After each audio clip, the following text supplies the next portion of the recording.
À l'instar d'autres producteurs africains de pétrole, l'économie ghanéenne accuse le coup dans un contexte marqué par des prix du brut très en dessous de leur niveau d'il y a à peine 2 ans. En raison du prix à l'exportation inférieur aux attentes et d'une production de pétrole irrégulière, le gouvernement a réduit ses prévisions de croissance économique à plus de 4,1% en 2016 contre plus de 5,4% annoncés au début de l'année. En raison de l'effondrement des cours mondiaux du pétrole, les recettes provenant du champ TEN sont nettement moins importantes que prévues en 2013.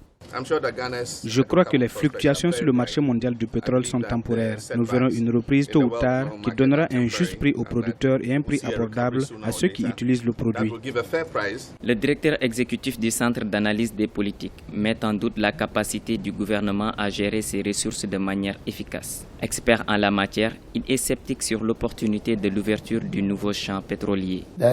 La Banque mondiale a estimé en 2005 que si nous étions aussi efficaces dans notre déploiement de ressources pour construire les infrastructures, nous connaîtrons une croissance d'1% chaque année, ce qui veut donc dire que nous avons un problème dans la gestion de nos ressources. Je pense qu'il va falloir miser sur la qualité et l'efficacité pour atteindre non pas 70% de résultats positifs, mais jusqu'à 200%.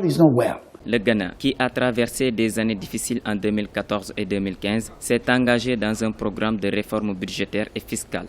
Accra s'est notamment engagé à réduire son déficit public, attendu à 5% du PIB en 2016, 3% en 2018 et 2% en 2019.